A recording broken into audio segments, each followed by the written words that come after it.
Señor, gracias por permitirnos abrir tu palabra, acercarnos a ti, Señor, confiadamente, Señor, a este trono de gracia en el cual que hemos conocido y en el cual estamos permaneciendo, Señor, porque tú eres bueno, Señor. Queremos pedirte para que nos guíes en este estudio y nos sigas hablando a nuestros corazones, y te lo pedimos en el nombre de Jesús. Amén. Bueno, en este capítulo vamos a ver una controversia. Jesús es glorificado, pero Jesús también es menospreciado. Y vamos a estar estudiando del verso 14 al 30 de Lucas 4. En la primera sección está en el verso número 14. En esta sección vemos cómo Jesús es glorificado por todos. Leamos, dice así: y Jesús volvió en el poder del Espíritu a Galilea y se difundió su fama por toda la tierra de alrededor. Bueno, para comenzar, hace referencia a cómo Jesús comienza su ministerio, y comienza su ministerio de una forma, lleno del Espíritu Santo. Esa es la forma como comenzó. Él había sido lleno del Espíritu Santo en su bautizo, pero también lo vemos en el capítulo 4, verso número 1. Él había sido lleno del Espíritu. Y te había comentado, se me hace asombroso que Jesús, siendo el Hijo de Dios, el Mesías, él mismo echaba mano de los recursos del Padre. Y era lleno del Espíritu para poder hacer lo que tenía que hacer, su misión, ¿no? Y me pongo a pensar, si él lo hacía, ¿cuánto más yo? ¿No? Que pues simplemente yo dependo de él todo el tiempo y yo no soy Dios, ¿verdad? Entonces nos anima también, incluso en la vida práctica, todo lo que tenemos que hacer, tenemos que hacerlo llenos del Espíritu, porque es la forma en la que servimos a Jesús. Bueno, pero también dice aquí que fue en el poder del Espíritu. Esa palabra poder es la palabra dunamis, si la has escuchado, o dinamis, que también se ve en Hechos 1:8, pero recibiréis poder cuando haya venido sobre vosotros el Espíritu Santo y me seréis testigos, ¿te acuerdas? Esa palabra poder, qué interesante, porque muchas veces obviamos el hecho de que el Espíritu nos quiere pues capacitar, dándonos todo el poder que necesitamos para vivir una vida que agrade a Dios. Pero piénsalo, poder de Dios. Es una cosa demasiado increíble que Dios nos está dando. El hecho de que Dios quiera que su poder, el mismo que actuó en Cristo Jesús, actúe en ti y en mí para servirle, se me hace algo asombroso. Y a mí me fascina la idea de pensar que puede ser una realidad en mi vida, que yo puedo experimentar ese poder de Dios para servirle, ¿no? Entonces, te invito para que medites en esto. Dios quiere manifestar su poder en ti y a través de tu vida. ¿Ok? Bueno, y dice que comenzó a servir en Galilea, y ese fue el inicio de su ministerio. Galilea era una región de Israel donde habitaba una mezcla de judíos y paganos. Por eso los judíos ortodoxos llamaban a Galilea Galilea de los gentiles, ¿no? Porque era muy despectivo. Para ellos no era concebible que un judío pudiera mezclarse con un pagano. Y sin embargo, la misma oscuridad de Galilea era la razón del Señor para conceder más de la luz de su presencia y servir a esta región que la autosatisfecha y privilegiada Judea. Esto también se me hace muy interesante, fue un comentario que encontré, porque Judea, ¿no? Jerusalén, los ortodoxos, ellos precisamente creían que estaban bien, pero Jesús no vino primeramente a ellos, primero vino a los que estaban en oscuridad. Qué interesante se me hace. Perdón, también en Isaías 42:6 aparece esta realidad. Dice: yo Jehová te he llamado en justicia y te sostendré por la mano, te guardaré y te pondré por pacto al pueblo, por luz a las naciones. Eso habla del Mesías. Dios enviaría al Mesías y sería luz a las naciones. También en Isaías 9:2 dice: el pueblo que andaba en tinieblas vio gran luz. Los que moraban en tierra de sombra de muerte, luz resplandeció sobre ellos. Está hablando de cómo el pueblo al que iba a servir el Mesías era un pueblo en oscuridad. ¿Y cómo sabemos que se refiere a Galilea? Pues Mateo capítulo 4, verso 15 y 16 lo identifica así. Dice: tierra de Zabulón y tierra de Neftalí, camino del mar al otro lado del Jordán, Galilea de los gentiles. El pueblo asentado en tinieblas vio gran luz, y a los asentados en región de sombra de muerte, luz le resplandeció. ¿Te das cuenta cómo Mateo, el escritor de este evangelio, identifica este pasaje de Isaías 9:2 como Galilea? Y es precisamente ahí donde Jesús comienza su ministerio, en lo más oscuro, en lo más necesitado. a lo más vil. Ahí va a buscar Jesús a su pueblo.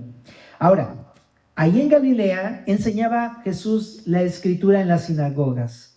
Las sinagogas era una institución religiosa judía creada durante el exilio y que ofrecía un lugar donde estudiar la palabra y adorar a Dios, ¿no?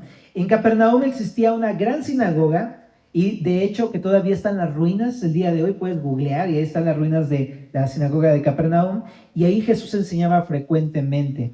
Y de hecho Capernaum fue la base del ministerio de Jesús, en la casa de la mamá de Pedro. Ahí es donde iban los discípulos a quedarse. Pero bueno, entonces Jesús aprovecha la costumbre de enseñar. Generalmente en aquella época un judío era invitado a enseñar en la sinagoga por parte de los líderes, y Jesús utiliza esta invitación para ir a enseñar a las sinagogas de Capernaum por invitación de los líderes de la sinagoga, y lo hacía regularmente. Y ya desde Lucas capítulo 2:47 vimos cómo desde pequeño Jesús a los 12 años asombraba a los líderes con su inteligencia y con sus respuestas. Por eso es muy viable pensar que ya los líderes judíos le echaban el ojito a Jesús desde hace mucho tiempo atrás. Por eso cuando comenzó su ministerio lo invitaban, porque ellos ya se habían fascinado la forma en cómo enseñaba Jesús. Bueno, y dice aquí, más adelante, que en el verso número 15, enseñaba en las sinagogas de ellos y era glorificado por todos. Esta palabra glorificado significa grandemente elogiado por sus enseñanzas, como cuando escuchas a alguien y dices, wow, qué increíble enseña este vato, ¿no? Más o menos. Y glorificaban a Jesús, lo elogiaban grandemente. No había, ¿te imaginas cómo debe haber hablado Jesús? ¿No? Bueno, ya desde las parábolas te das cuenta, lees una parábola en 30 segundos y te quedas así de, wow, o sea, tiene tanto que decir Jesús. Jesús a la hora que hablaba, realmente comunicaba cosas, decía cosas muy importantes, ¿no? Era demasiado asombroso cómo enseñaba Jesús. Entonces era glorificado por todos. Pero bueno, hasta aquí solamente quisiera hacer una pausa para hacer notar lo siguiente. Jesús, familia, precisamente viene a traer luz a la oscuridad. Como ahorita leímos en Mateo, el pueblo asentado en tinieblas vio gran luz, gran luz. Jesús vino a buscar a aquellos que estaban más perdidos. Eso es lo que vino a hacer Jesús. No vino a buscar a los que se creen que están bien, a los que se creen buenos, a los que se creen justos. Jesús vino a los que saben que están en lo más hundido de las tinieblas. Y a esos viene Jesús. ¿Y qué viene a hacer con ellos? Viene a traer luz a sus vidas. Es decir, viene a quitar la oscuridad de sus vidas, viene a limpiar la oscuridad de sus vidas, viene a sacarlos a la luz. Eso es lo que viene a hacer Jesús. Y yo no sé si tú estás en tu corazón o en tu vida, está así, llena de oscuridad. Hablando espiritualmente se refiere a lleno de cosas malas, ¿sabes? Que tú te examinas y te conoces y sabes que todo está mal allá adentro.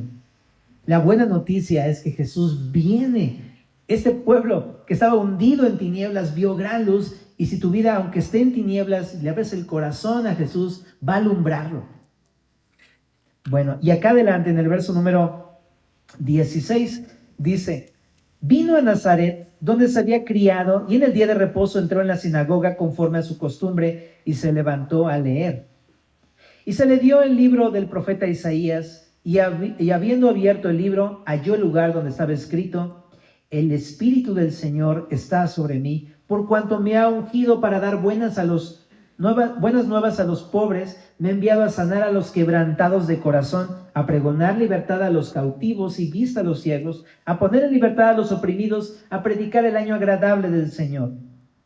Bueno, entonces, después de que empezó su ministerio en Capernaum, se fue a Nazaret. Nazaret es un lugar que está junto a Capernaum, Galilea, ¿no? Y del lado poniente, allí está Nazaret, justo en medio entre Galilea y el valle de Megiddo, que se conoce como el valle de Armagedón.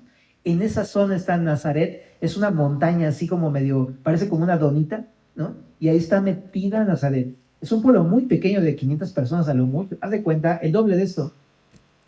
Era muy pequeño Nazaret en aquel entonces. Y ahí es donde se fue Jesús y ahí es donde fue criado, dice el texto. Ahí creció toda su infancia. No nació ahí, ¿ok? Él nació ¿en dónde? Belén, pero vivió en Nazaret desde niño, ¿verdad? Para que se cumpliera la escritura que de Nazaret fue traído. Pero él fue criado ahí. Y dice que en el día de reposo entró en la sinagoga conforme a su costumbre. Te decía que era algo frecuente que él enseñaba en las sinagogas. Y se levantó a leer las escrituras, obviamente, y dice que se le dio el libro del profeta Isaías, y dice que halló este texto de Isaías. Algunos piensan que le dieron el texto porque es el que tocaba ese domingo, bueno, es sábado, más bien el día de reposo, sábado, pero algunos piensan que más bien él lo buscó con su habilidad que tenía en el manejo de la escritura, y entonces abrió el rollo en esa sección. Ahora te recuerdo que en ese tiempo no había Biblias así encuadernadas, ¿no? Sino que eran rollos. Por eso se refiere al rollo de Isaías de esa manera. Pero entonces Jesús va ahí a Nazaret, ¿no? Y abre este libro y empieza a enseñar en Nazaret. Ahora, solamente algo importante. Al igual que Galilea, Nazaret no era un lugar tampoco muy prestigioso, que digamos. Así como Galilea, también Nazaret era considerado como algo despreciable, por así decirlo. No era un lugar de mucho elogio. Incluso el mismo Natanael, él decía en Juan 1:46, ¿de Nazaret puede salir algo bueno? Interesante. Imagínate la fama que tenían los que vivían por ahí, ¿no? Bueno, pero entonces, ahí es donde Jesús una vez más va a hablar con la gente. A un pueblo que no tenía mucho prestigio, ni fama, ni buena fama, ni nada por el estilo. Entonces, Jesús va y lee este texto. El Espíritu del Señor está sobre mí. ¿De qué está hablando este pasaje? Es un pasaje de Isaías 61. Y este pasaje de Isaías 61, lo puedes leer en casa, es un pasaje mesiánico. Habla del Mesías por venir. Ajá. Y del Mesías por venir, lo que está mostrando es que habla del propósito del Mesías por venir. Primeramente, habla de que el Mesías sería lleno del Espíritu Santo. Aquí dice, el Espíritu del Señor está sobre de mí. De hecho, me llama mucho la atención la palabra sobre, que es la palabra epi en griego, que también se repite en Hechos 1:8, pero recibiréis poder cuando haya venido sobre epi vosotros el Espíritu Santo. Entonces, hablando de que Jesús, el Mesías por venir, sería lleno del Espíritu Santo. Y dice, por cuanto me ha ungido, es decir, esa palabra ungir habla de ser consagrado o dedicado, así como en Levítico lo vimos. Jesús, como un sacerdote, como un profeta de Dios, fue ungido, fue dedicado a Dios para su servicio. Y aquí aparecen varios propósitos. Fíjate, primero, para dar buenas nuevas a los pobres. Entonces, el Mesías habría de venir para traer buenas nuevas, buenas noticias a los pobres. Esta palabra pobre es muy impactante, es la palabra mendigo. Es decir, una persona que está totalmente desvalida, una persona que está en la más baja condición de necesidad, es un pobre, que anda en la miseria. Esa es la palabra pobre, ¿no? Pero no habla meramente de la pobreza económica. Tú sabes, en Mateo, en el Sermón del Monte, Jesús lo explicaba bien bello, pero él decía, bienaventurados los pobres de espíritu, ¿te acuerdas? Pero no hablaba de la pobreza económica meramente, porque entonces, si se entendiera así, todos los que tienen cierto poder adquisitivo, pues serían fuera de la posibilidad de salvación de Dios, imagínate. Pero Jesús no está diciendo eso, sino que más bien pobre habla de la pobreza del corazón. Es decir, aquel que reconoce su miseria espiritual, aquel que reconoce su mendicidad espiritual, aquel que sabe que no tiene nada que ofrecerle a Dios, que sabe que está en completa oscuridad, ahí metido en el fango, en el lodo cenagoso de la desesperación y que no puede hacer nada por salvarse a sí mismo. Ese es el pobre espiritual, el que nada más no puede más que estirar la mano para recibir porque no tiene nada que ofrecerle a Dios. Es aquel que dice, soy malo y sí, no sé qué hacer. Necesito ayuda, necesito salvación. Pues ese es al que Jesús viene a darle buenas noticias. Y también dice acá abajo, me ha enviado a sanar a los quebrantados de corazón. Entonces, del Mesías se dice que sería como una especie de médico, pero no habla Pues por el texto te das cuenta que no habla de algo literal, ¿no? De aquellos que tienen problemas cardíacos, ¿no? Solamente. Está hablando de una persona que está rota de corazón. ¿Rota por qué? Pues por el pecado. El pecado produce un daño severo en nuestra alma, en el interior de nuestro ser. Lo quiebra todo. Y eso es lo que viene Jesús a sanar como un doctor. A lo mejor tu doctor te puede dar unas pastillas para que mejore tu circulación, ¿no? Te puede dar unas pastillas para que pues no tengas tantos problemas, ¿no? De corazón. Pero Jesús viene a sanar precisamente el ser, el interior del ser. Tu alma, tu vida. Eso es lo que viene a hacer Jesús. Él es el médico, por así decirlo, el médico de médicos, ¿verdad? Y viene a sanar a los quebrantados, a los rotos, esa es la palabra, rotos de corazón. Y también dice del Mesías, a pregonar libertad a los cautivos. Los israelitas, tú sabes la historia, fueron cautivos de muchos, los babilonios, asirios, medopersas, los romanos, ¿verdad? Los griegos, egipcios. Pero ellos conocían lo que era una cautividad real, lo que es ser pues agarrado, llevado preso y como un esclavo. Ellos sabían eso. Pero también no solamente viene a dar libertad en ese sentido político, Jesús venía a dar una libertad de la cautividad del pecado. El pecado hace eso. El pecado en tu vida te esclaviza. El pecado en tu vida te deja preso, no te da libertad para poder adorar a Dios. Más bien te retiene y te fuerza a vivir y hacer lo que el pecado quiere. Eso es lo que causa un cautiverio. Pero Jesús viene a dar libertad al cautivo, al que no puede salir de su pecado. Llámese como se llame. Llámese adicción, llámese mal carácter, llámese insensatez, falta de sabiduría, llámese como quiera que se llame. Jesús viene a sacar a la persona cautiva de sus pecados.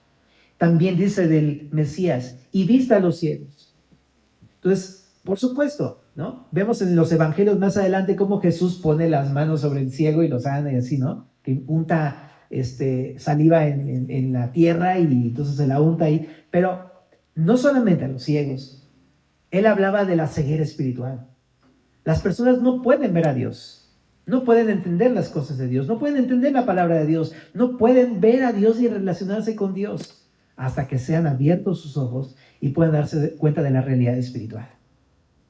Jesús viene a abrirnos los ojos para que podamos conocerlo y para que podamos entender todas las cosas de Dios. Eso se dice del Mesías en este pasaje. Y también, ¿qué más? A poner libertad a los oprimidos. Habla de aquel que es aplastado o maltratado. ¿Y por qué? Por el pecado. El pecado te oprime, el pecado te aplasta. Y viene a darnos libertad del pecado y de sus consecuencias. Y bueno, al final cierra porque dice a predicar el año agradable del Señor, es decir, a predicar el año favorable. Es decir, viene a anunciar una época en donde va a haber gracia para todos. Un favor para todo aquel que se quiera acercar a Jesús. Y así cierra este discurso de Isaías 61. Y después de haber leído el texto, Jesús en el verso 20 dice, y enrollando el libro, lo dio al ministro y se sentó. Y los ojos de todos en la sinagoga estaban fijos en él. ¿Qué está pasando aquí? Bueno, resulta que la forma de enseñanza de la antigüedad no es como el día de hoy, porque el día de hoy abrimos la Biblia, leemos la Biblia abierta y le enseñamos así, ¿no? Pero en aquel tiempo no se acostumbraba así. En las sinagogas había un ministro que guardaba las escrituras en una especie como de closet. Y después cuando se iba a leer la escritura, iba por el rollo, porque digo que no eran libros encuadernados, era un rollo, lo sacaba, lo llevaba a donde estaba el maestro que iba a enseñar, en una mesa especial, leía el maestro el texto y después volvían a cerrar el rollo y lo llevaban de vuelta el ministro a como closet. De hecho, el día de hoy todavía existe algo así. Los rabinos que están en Jerusalén tienen sus closets con sus escrituras de Dios. Bueno, pero el punto es que lo llevan ahí y entonces después el que va a enseñar, el que leyó el texto, se sienta en una silla de piedra dentro de la sinagoga llamada la Cátedra de Moisés, así se llama la silla, y desde ese lugar da la enseñanza, sentado. Entonces, por eso dice aquí que enrolló el libro, lo dio al ministro y luego se sentó. ¿Qué está pasando? Está a punto de enseñar acerca de Isaías 61. Y todos están así. ¿Qué iba a decir? Porque todos te digo que se asombraban cuando Jesús hablaba. Y entonces, fíjate lo que dice en el verso 21. Y comenzó a decirles: hoy se ha cumplido esta escritura delante de vosotros. Qué impactante está esto. Qué impactante. ¿Por qué? ¿Qué está haciendo Jesús? Bueno, en lugar de enseñar acerca del Mesías, como lo haría cualquier maestro, Isaías 61 habla del Mesías por venir y va a tener sus propósitos. Jesús, en vez de enseñar acerca del Mesías, empieza a proclamarse como el Mesías. Esa es la gran diferencia en el discurso de Jesús. Le dice: hoy se ha cumplido esta escritura delante de ustedes. Y dice en el verso número 22, todos daban buen testimonio de él y estaban maravillados de las palabras de gracia que salían de su boca. Entonces la gente estaba impactada, ¿no?, con dos cosas. Primero, estaba impactada con la forma en cómo Jesús vivía, su testimonio, porque ellos lo conocían. Es de Nazaret, te digo que desde chiquito todos lo conocían. Él andaba ahí junto con todos los demás niños en el pueblo, ¿vale? Y pues te digo que si era de 500 era como del doble de esto, entonces seguro que lo conocía re bien. Y se impactaba de su testimonio porque desde chico él era un niño que pues adoraba a Dios, vivía para hacer la voluntad de Dios desde niño.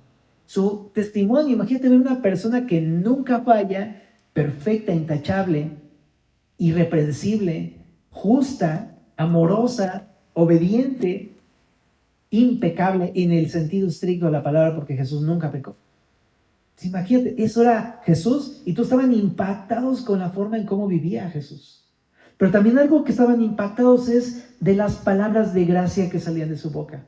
Esto que estamos viendo, ¿cómo es posible que Jesús quiera, que Dios quiera buscar a aquel que está metido en la oscuridad? Y que le hable palabras con tanta gracia, que le venga a dar buenas nuevas al pobre, que venga a sanar al quebrantado de corazón, a pregonar libertad al cautivo, vista a los ciegos, que venga a darle libertad al oprimido en Nazaret y en Galilea, pueblos en oscuridad. Cuánta gracia estaban viendo en todo lo que decía Jesús, ¿verdad? Una gran oportunidad.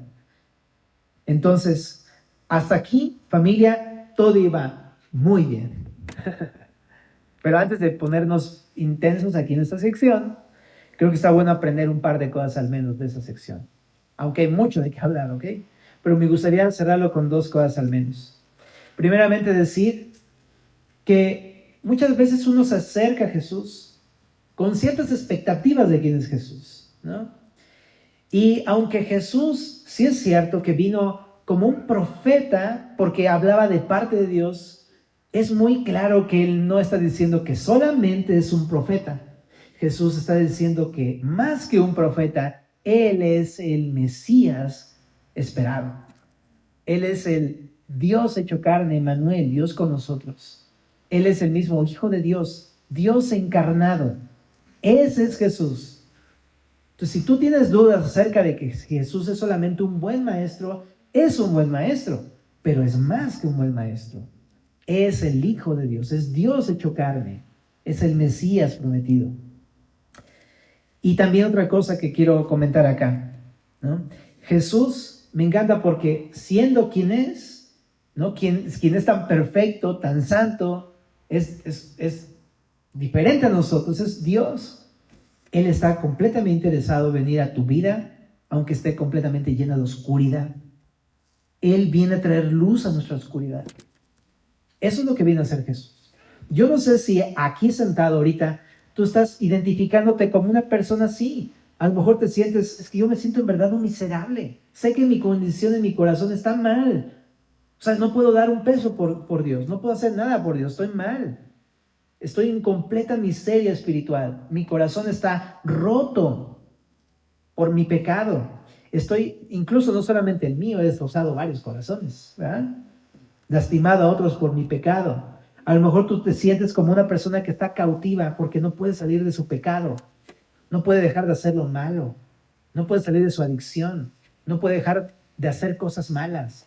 Estás esclavo y cautivo por el pecado. O a lo mejor estás pensando, es que yo más bien me siento como un ciego, que por más que me hablan de Dios, no sé de qué me están hablando. No puedo ver a Dios, no sé de qué me estás hablando, no puedo entender la Biblia. Y quisiera poder entenderlo, pero no puedo. O a lo mejor te sientes oprimido, ¿no? Por el pecado, aplastado por tu propio pecado, que ya no sabes ni cómo quitarte esa carga de encima de la culpa y del agobio que causa el pecado en tu vida. Y sabes, es a ti y a mí a quienes Jesús viene a buscar. Precisamente. Jesús viene a darte buenas nuevas, a sanar tu corazón, a darte libertad, a darte vista para que lo veas y a darte libertad sobre la opresión del pecado, ¿sabías? Y yo quiero animarte para que tengas esta esperanza. Tú no puedes hacer nada al respecto, pero Jesús sí puede hacer algo al respecto. Jesús viene a darte libertad. Esta es la buena noticia de Jesús. ¿Ok? Bueno, entonces, aunque estés en la oscuridad, Él viene a traer luz. Ahora, como todo, ¿no? Si tú quieres precisamente que Él haga esto en tu vida, dale chance a que la luz entre a tu vida. Porque para que pueda quitarse la oscuridad en tu vida, necesitas dejar entrar la luz. Es algo hasta que los niños pueden entender. Dale chance que Jesús ilumine tu corazón, que Jesús entre con todo su poder, su fuerza en tu vida, en tu corazón, y que limpie todo eso que está oscuro. Ahora, sigamos en el verso número 22, porque aquí es donde las cosas van a dar un vuelco inesperado, porque todos ahorita están así de, wow, qué increíble enseña Jesús, ¿no? Así le decían. Pero fíjate en el verso número 22. Y decían, ¿no es este el hijo de José? Una sola pregunta, una sola frase corta, cambió el rumbo de todo este pasaje. Y le dio un vuelco a todo lo que estamos entendiendo. ¿Por qué? Todos estaban muy asombrados, pero después que les empezó a caer el 20 de que Jesús está proclamando ser el Mesías, comenzaron a menospreciarlo y cuestionarlo. Pero, ¿no es este el hijo de José? ¿Quién es José? Pues el padre de Jesús. Tú sabes, bueno, fue del Espíritu Santo, pero José lo crió, ¿sabes? Y todos sabían quién era José. Era el carpintero de Nazaret. Como si alguno de otros se dedicara a la carpintería. Entonces, ¿quién es? Pues ahí don Salvador, que se dedica a la carpintería. ¿Sabes? O sea, todos lo conocían. Entonces, lo empiezan a cuestionar, pero detrás de esta pregunta está este menosprecio. ¿Te das cuenta? Está este cuestionamiento de su identidad. ¿Cómo que está diciendo que él es el Mesías? Bueno, ¿cuál es el problema de los judíos? ¿Por qué lo están cuestionando? ¿Qué es lo que Jesús está como mostrándoles que les duele tanto, que les molesta tanto? Lo que está confrontando en ellos es su orgullo religioso. Lo voy a explicar.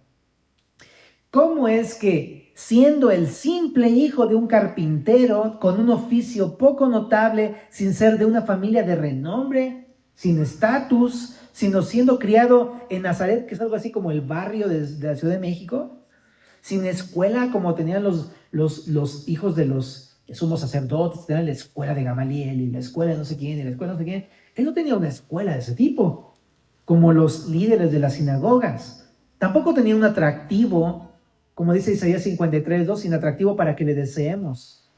También no tenía una vestimenta como la que tenía un rabino. Yo me puedo imaginar a Jesús entrando después de ir a Galilea con sus vestimentas normales, con sus sandalias y su vestimenta normal con la que iba con sus discípulos. Pero en cambio los rabinos, ahí te encargo, ¿cuánto cuesta? Yo creo que hasta en dólares cuesta la vestimenta de un rabino. Y él llegaba con una vestimenta completamente distinta. Y ¿sabes? Todos lo conocían desde su infancia. Entonces te decía, ¿cómo es que una persona así enseñaría en una sinagoga? Estaría haciendo la labor de un profeta y más aún proclamándose a sí mismo el Mesías.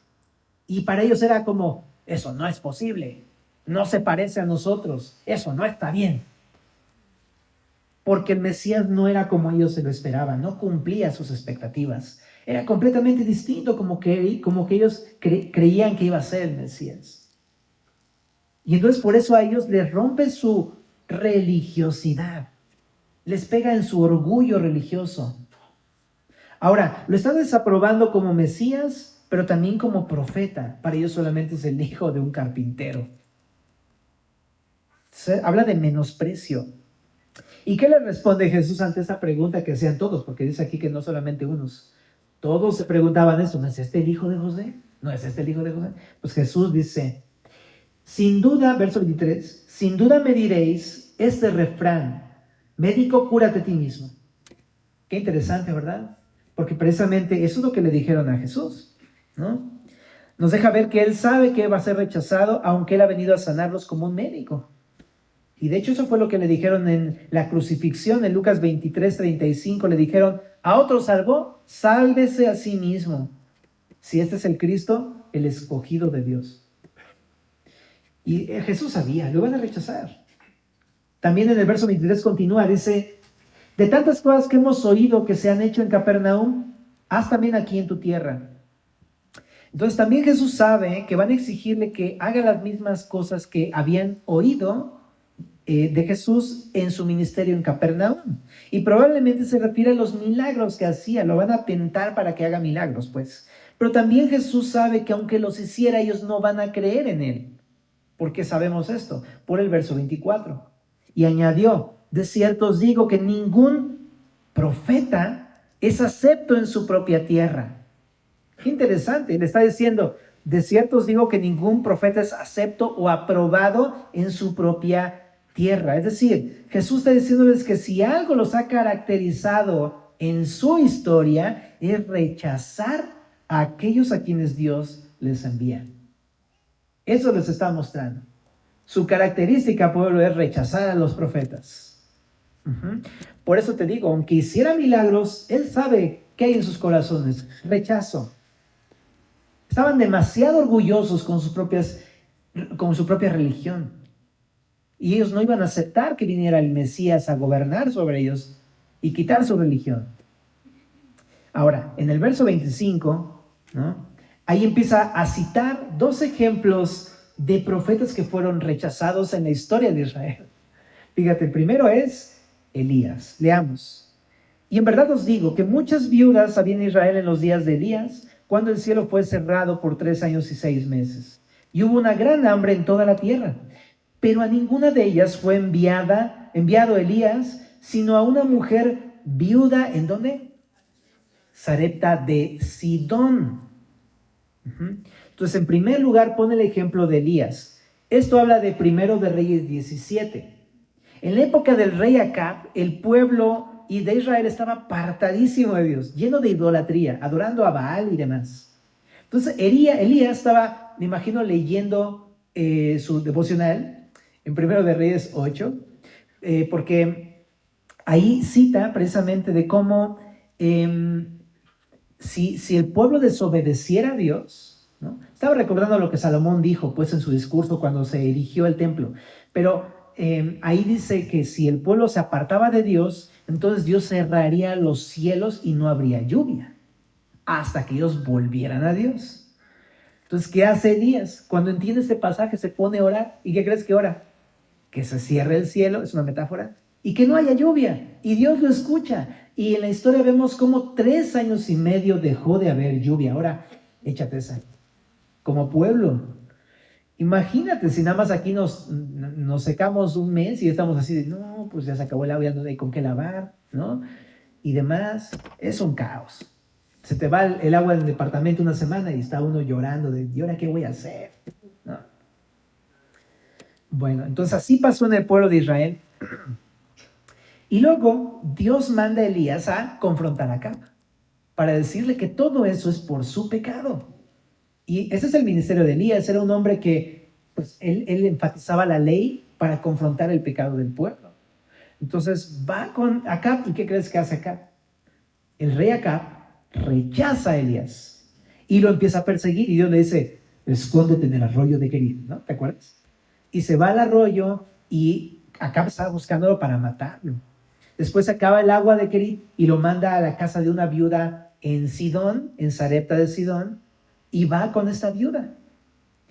Y lo interesante aquí en todo esto es que aunque había una gran necesidad en Israel, ellos no lo aceptaban, sino querían matarlo.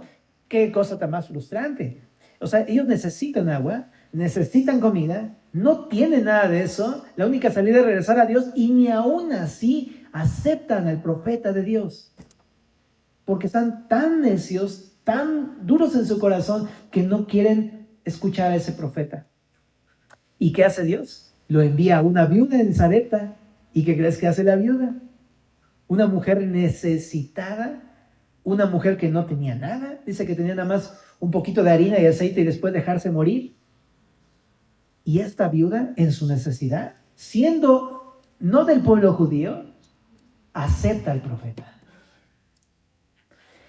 ¿Qué está pasando con todo esto? ¿Por qué le está poniendo a Elías como ejemplo? Jesús está confrontando a su pueblo, diciéndole que son un pueblo que ha rechazado a todos aquellos que han sido enviados de parte de Dios. Y son tan orgullosos que lo hacen a pesar de su gran necesidad espiritual. Te decía, necesitan y aún así no quieren. Y les está anunciando que al rechazarle, Él va a abrir puertas a los gentiles, quienes por cierto más adelante en el Nuevo Testamento le abren las puertas. Y muchos gentiles se convierten, ¿verdad, a Dios? Pero está el segundo ejemplo, que es Eliseo. En el verso número 27 dice: y muchos leprosos había en Israel en el tiempo del profeta Eliseo, pero ninguno de ellos fue limpiado, sino ¿quién? Naamán el sirio. Aquí hay otro ejemplo. Después de Elías vino el profeta Eliseo, su sucesor, y Eliseo era un poquito distinto a Elías, porque mientras Elías era muy fuerte en la ley, o sea, confrontaba a la gente, Eliseo hablaba palabras de gracia al pueblo. Eso es lo que hacía Eliseo. Y en esa época había muchísima necesidad también. Había, sobre todo aquí enfatiza la lepra, ¿no? Que era una enfermedad pues causada por una bacteria. En ese tiempo no sabía eso, ahora ya se entiende eso, pero era incurable en ese tiempo y pues se asociaba mucho con el pecado. Aquel que rechazaba a Dios era castigado con lepra, una cosa así. Entonces era una enfermedad también muy estigmatizada. Pero mi punto es que había necesidad, mucha necesidad, que hasta este hombre, es como la pandemia, pues, ¿no? O sea, ahí todos pasamos a relucir con el COVID, ¿no? Pero entonces, este hombre, Naamán, era un general sirio, que eran enemigos de Israel, eran gentiles, ¿no? Pero ¿qué pasó?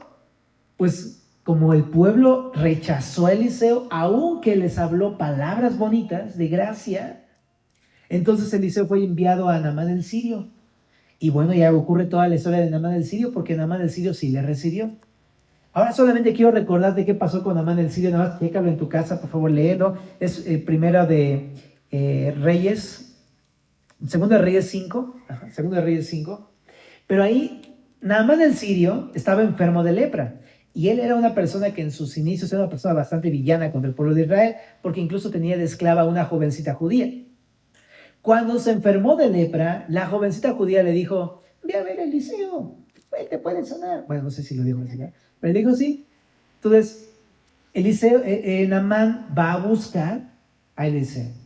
Pero ¿cuál es su sorpresa? Que cuando llega a la casa de Eliseo, Eliseo no lo recibe como él a lo mejor esperaría, ¿no? Oh, el general Naamán, pase por favor pásele a la casa de su humilde servidor, ¿no? ¿Qué le puedo servir? ¿Un café? No. Resulta que desde adentro de su casa le dice: vete a lavar 7 veces al Jordán. Entonces se enoja, ¿no? Porque dice, ¿cómo es? O sea, no dice el texto, pero se va súper enojado porque pues él era un general, ¿me explicó? O sea, ¿por qué no me estás recibiendo como es digno de un general? ¿Qué te pasa? Se va todo herido en su orgullo, pero su siervo le dice, no. O sea, si te están diciendo que te puede ayudar, ¿por qué te regresas? Ve y métete en el río. Pues total que lo convence. Y Naamán se mete 7 veces en el Jordán. Y entonces dice el texto que su piel empezó a ser como la de un recién nacido. Fue sanado. Y me encanta lo que está diciendo aquí Jesús. Porque Jesús está mostrando que Dios quiere limpiar a su pueblo de su lepra espiritual, del pecado en su vida, que se ha metido hasta el corazón y Él está dispuesto a limpiarlo. Pero así como Naamán el sirio le recibió, quiere que su pueblo lo reciba y se humille para ser limpiado. Pero no puede ser limpiado si no se humilla. Imagínate qué hubiera pasado de Naamán si hubiera dicho, no voy al Jordán, este río está bien lodoso, me voy a mi casa, ¿no? No hubiera sido limpio. Y lo hizo y fue limpio. Y después ya Naamán llega todo agradecido y adorando a Jesús, al Señor, y así.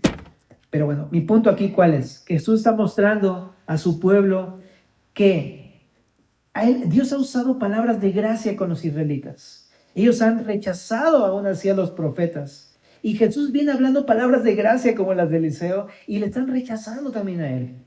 Y él quiere sanar a su pueblo y limpiarlo como el doctor y quitarle su lepra y no quieren humillarse ante Dios. Se han aferrado a su orgullo. Y es su orgullo religioso, sobre todo. Ahora están llamando a los judíos a romper ese orgullo y a venir al Señor para ser lavados. Familia, entonces, esto qué impresionante lo que estamos leyendo, ¿verdad? Porque ¿qué nos habla, familia? Nos habla de varias cosas. Primeramente, Dios quiere que recibas a Jesús en tu vida, porque Jesús viene a sanar tu corazón. Eso es lo que viene a hacer Jesús.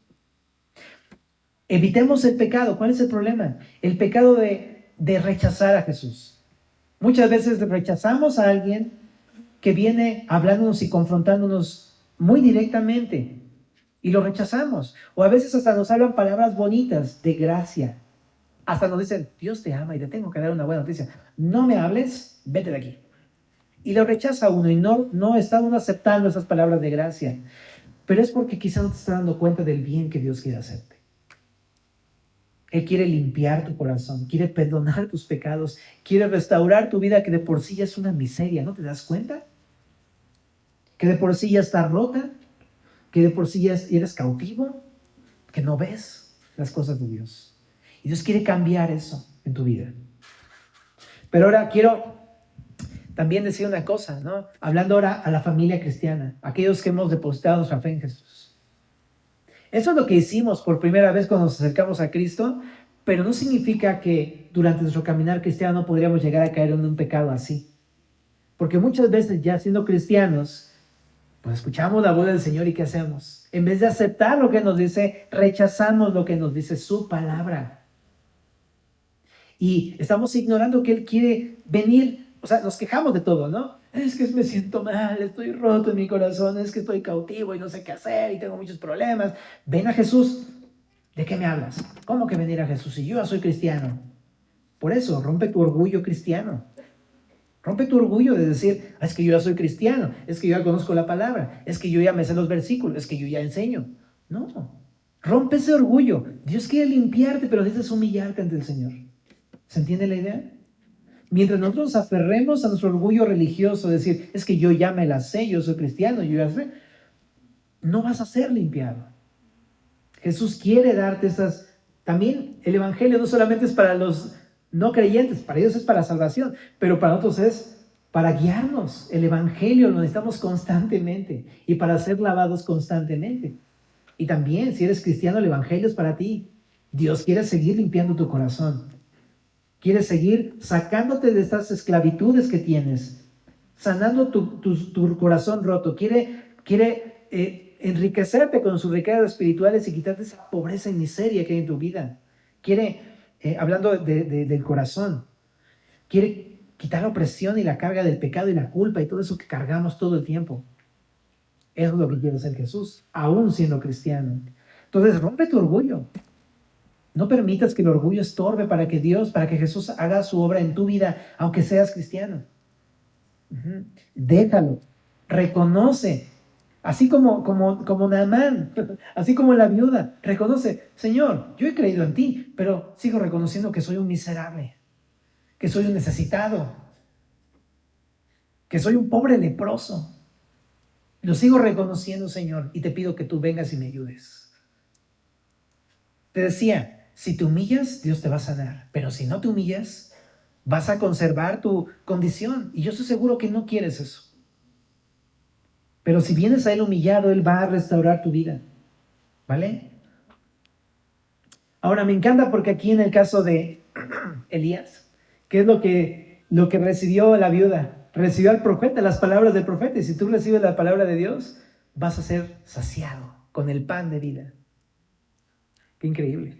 Y el pan que preparaba la viuda tenía aceite, era harina y aceite. Del pan de vida y con el Espíritu precioso de nuestro Señor Jesucristo. El que da consuelo, ayuda, sustento, fortaleza. Vas a ser saciado. Jesús dijo, yo soy el pan de vida. ¿Verdad? El que come de mí no tendrá hambre jamás. Pero también como Eliseo predicó a Naamán, él recibió la limpieza, ¿no? Y su piel fue otra vez restablecida. Qué imagen tan más hermosa. Porque habla de una restauración. ¿Verdad? ¿Puede restaurar Dios tu vida? Claro que sí. ¿Qué tengo que hacer? Meterme 7 veces en la palabra de Dios. Es decir, de plano, sumérgete en la palabra de Dios. Una y otra vez hasta que Dios haga esta obra. ¿Sabías que Dios es fiel? Si tú haces eso. La cosa es que luego no permanecemos en la palabra de Dios, por eso no somos limpiados. Pero si nos humillamos y nos sumergimos en la palabra de Dios, Él va a hacer una obra en nuestras vidas. Bueno, ahora te decía, no rechacemos esto. No rechacemos la palabra del Señor. Y una cosa más, familia, bien importante. Aquí en Semilla, Xochimilco, Dios ha levantado a servidores que te enseñan la palabra, que te dan discipulados y que te sirven en alguna u otra área de enseñanza. Pero qué importante, ya sea a ellos o a quien te traiga la palabra o te haga venir a Cristo, no lo menosprecies. Porque así es lo que sucedió con los profetas. Dios enviaba gente a rescatar a su pueblo y lo rechazaba. Yo creo que a través de eso también entendemos esto. Si Dios está mandando a alguien contigo, no lo rechaces. ¿Sabes qué es de Dios? Cuando lo que quiere esa persona es traerte de vuelta al Señor. Que dejes tu pecado y que vengas al Señor. ¿Sabes qué es del Señor cuando te está diciendo eso? Cuando te está llevando a Él. Y si alguien te está llevando a Él, recíbelo. No menosprecies a esas personas porque es que Él no tiene la escuela. Es que Él no es pastor. Es que Él no tiene la vestimenta. Es que Él no tiene la apariencia. Eso es puro orgullo religioso, familia. Recibe a esas personas porque es parte de cómo Dios obra. Dios usa a las personas. Y Dios usa a los servidores. Dios incluso nos usa unos a otros cuando nos enseñamos y exhortamos en toda sabiduría. ¿Verdad? Cuando nos compartimos, incluso nos exhortamos entre nosotros. Pero recibamos a esas personas. Bueno, regresemos a la última parte del texto. Verso 28 dice, al oír estas cosas, todos en la sinagoga se llenaron ¿de qué? Como decimos, se enchilaron. ¿Ah? Ándele. Pero qué interesante que los mismos, todos los que lo elogiaban, ¡wow! ¡Qué increíble enseñas, Jesús! ¡Qué impresionante enseñas, Jesús! De repente todos decían, vamos a matarlo. Todos, dice aquí. Qué interesante, porque muchas veces venimos a la iglesia y decimos, wow, qué increíble estuvo la enseñanza, qué increíble lo que me vi en el discipulado, wow, qué onda con esta persona, está súper llena del Espíritu, ¿no? Pero nada más te confronta a alguien y es como, uy, no, hombre, te enchilas. Y esa es la respuesta de esas personas. ¿Por qué? Porque no recibieron. Si tú quieres vivir una vida llena de ira, con todo y tus pecados, va a ser una cosa dura, ¿sabes? Pero Jesús no quiere eso. Más que llenarnos de ira, quiere más bien que digamos, es cierto, Señor Jesús, ¿no? Ahora, dice aquí que se llenaron de ira y levantándose le echaron fuera de la ciudad. Esto de levantarse es algo muy interesante porque la palabra levantarse también se ocupa en un contexto de orgullo. Otra vez, te digo que el orgullo está bien complicado, ¿no? Otra vez, a mí nadie me dice nada. ¿Quién me dijo algo? Pues sobre... Y vamos, desquitarnos contra esa persona. Se levantaron, le echaron fuera de la ciudad y le llevaron hasta la cumbre del monte sobre el cual estaba edificada la ciudad, porque Jerusalén está en medio de unos montes. Entonces, lo llevaron a la cumbre de una peña que hay ahí, que está muy grande, que ahora que fuimos a Jerusalén también hace unos ayeres, nos llevaron ahí a ese camino y ahí a ese peñasco, es un acantilado, que está bien alto. Y lo querían despeñar, lo querían aventar, todos lo agarraron y se lo llevaron a aventarlo ahí. O sea, es la primera vez que está él proclamando su identidad como Mesías y ellos lo quieren matar. Y en su ciudad natal. Y dice aquí, mas él pasó por el medio de ellos y se fue. ¿Cómo? El texto no dice cómo, la verdad, y todos nos preguntamos, pues, ¿qué onda? ¿Cómo le hizo? ¿Se desapareció? ¿Se echó a correr? O sea, no sabemos, la verdad. Pero él libró ese ataque, ¿no? Pero entonces el punto final simplemente yo creo que es meditar en que no dejemos que nuestro orgullo, pues, ¿no? Este levantamiento del corazón impida que podamos ser limpiados y lavados. Ponte de pie, por favor.